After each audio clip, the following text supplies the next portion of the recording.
Assalamualaikum warahmatullahi wabarakatuh. Nama saya Muhammad Bagus Rahmat Nurjoyo Negoro, NIM 050301234140 dari kelas HKI 6C. Jadi di sini saya akan sedikit menjelaskan dan menerangkan tentang 3 fatwa yang sudah ditugaskan pada mata kuliah Fatwa dan Jurisprudensi Hukum Keluarga Islam. Adapun 3 fatwa tersebut adalah yang pertama, fatwa di Iran tentang perempuan dewasa yang tidak selalu memerlukan izin untuk menikah. Itu fatwa dari negara Iran. Yang kedua, fatwa di negara Arab, yaitu fatwanya tentang menikah dengan niat untuk bercerai.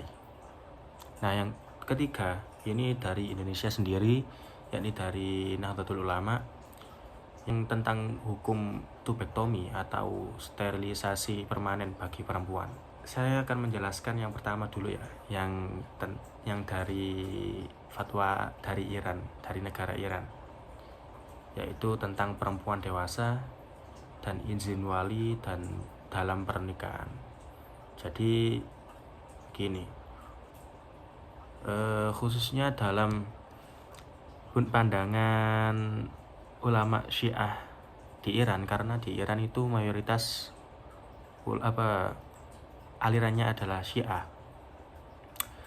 Nah, salah satunya itu ada yang dikenal dengan Grand Ayatullah Nasir Makarim Shirazi.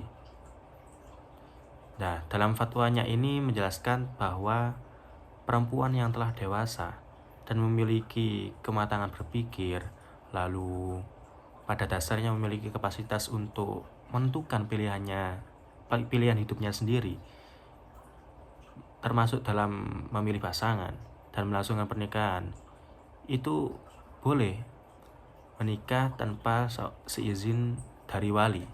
Jadi artinya selama perempuan itu dianggap matang, lalu mampu berpikir rasional dan benar-benar memahami konsekuensi pernikahan, maka akad yang dilangsungkan tetap dapat dipandang sah. Terlebih lagi jika penolakan dari wali bukan didasarkan pada agama, akhlak, lalu kemaslahatan, tapi hanya karena alasan subjektif seperti status sosial, gengsi keluarga, atau hal-hal yang tidak prinsipil lah kalau gitu. Kalau kita lihat dalam fatwa ini menunjukkan adanya penekanan pada otonomi dan kedewasaan perempuan. Jadi perempuan tidak selalu diposisikan sebagai pihak yang harus penuhnya ditentukan oleh wali,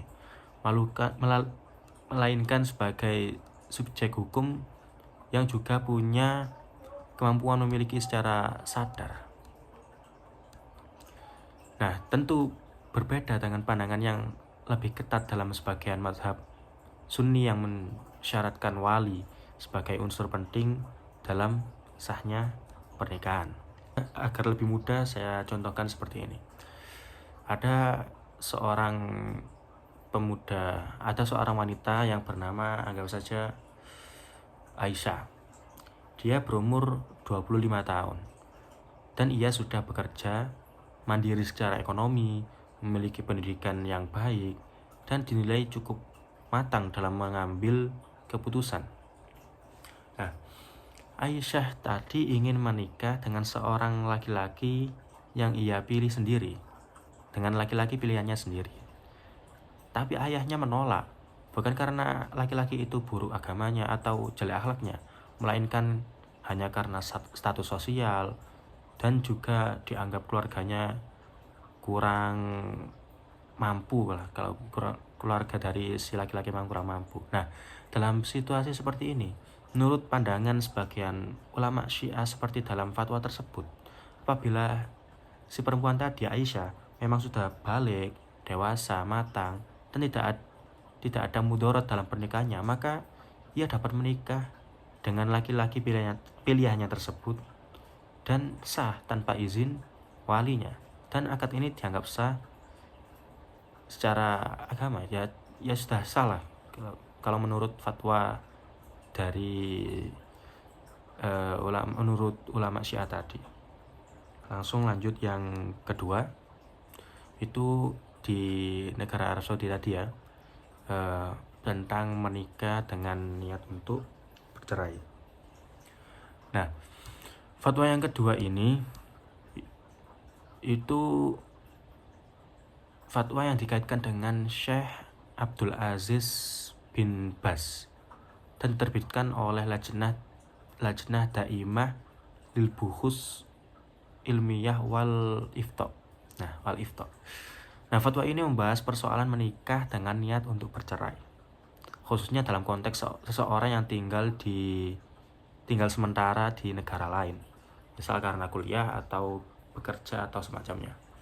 Nah, dalam fatwa tersebut dijelaskan bahwa apabila seseorang menikah tanpa menyebutkan batas waktu dalam akad, tapi dalam hatinya ia berniat akan menceraikan istrinya setelah tugas, studi, atau pekerjaannya tadi di negara tersebut selesai, maka pernikahan itu tetap dianggap sah. Nah, alasannya adalah karena niat tersebut hanya berada dalam hati dan tidak dijadikan syarat dalam akad. Jadi secara lahiriah, akad nikahnya tetap memenuhi syarat dan rukun nikah. Misalnya begini, saya kasih contoh, misal ada seorang mahasiswa Indonesia yang bernama Ahmad. Ia lalu kuliah di Arab Saudi selama 4 tahun. Nah, ia khawatir terjerumus dalam pergaulan bebas, sehingga ia memutuskan menikah dengan seorang perempuan lokal di daerah sana, di daerah Arab Saudi sana.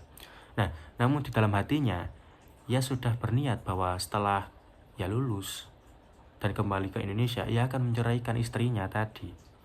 Nah, menurut fatwa ini, pernikahan Ahmad itu tetap sah karena niat cerai tersebut tidak diucapkan dalam akad dan tidak dijadikan kesepakatan resmi antara kedua pihak. Nah, fatwa ini juga menegaskan bahwa kasus seperti ini tidak sama dengan nikah mut'ah. Nah, karena nikah mut'ah itu jelas dibatasi oleh waktu sejak awal akad. Sedangkan dalam kasus ini tidak ada perbatasan waktu yang diucapkan secara formal.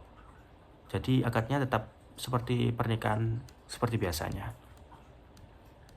Tapi disinilah letak persoalannya yang menarik. Walaupun fatwa tersebut menyatakan boleh, banyak ulama lain yang mengkritik praktik pernikahan ini atau praktik fatwa ini. Jadi kritik utamanya adalah bahwa praktik ini menikah dengan niat cerai dapat merugikan perempuan dan bertentangan dengan semangat pernikahan dalam Islam yang seharusnya dibangun atas dasar ketulusan, ketenangan, kasih sayang, dan komitmen yang jangka panjang. Jadi walaupun sah secara formal menurut sebagian pendapat, tapi secara etika praktik ini kurang etis ya, dan sedikit bermasalah. Lanjut ke fatwa yang terakhir, fatwa yang ketiga, yaitu dari negara Indonesia sendiri, dari Nahdlatul Ulama, yang fatwanya itu tentang hukum tubektomi dalam Islam atau sterilisasi permanen bagi perempuan. Nah, dalam penjelasan fatwa tersebut disebutkan bahwa tindakan tubektomi yang bersifat permanen itu termasuk haram karena secara langsung meniadakan kemampuan perempuan untuk memiliki keturunan secara tetap. Nah, karena secara langsung meniadakan kemampuan perempuan untuk memiliki keturunan secara tetap, hal ini dianggap bertentangan dengan salah satu tujuan dasar dari pernikahan, yaitu reproduksi atau prokreasi, atau yang biasa dikenal melahirkan keturunan. Nah, di sisi lain, fatwa ini juga membedakan antara kontrasepsi permanen dan juga kontrasepsi sementara. Nah, bila metode pencegahan kehamilan hanya bersifat sementara, tidak termasuk organ reproduksi dan tidak menghilangkan fungsi reproduksi secara permanen, maka hal tersebut masih diperbolehkan.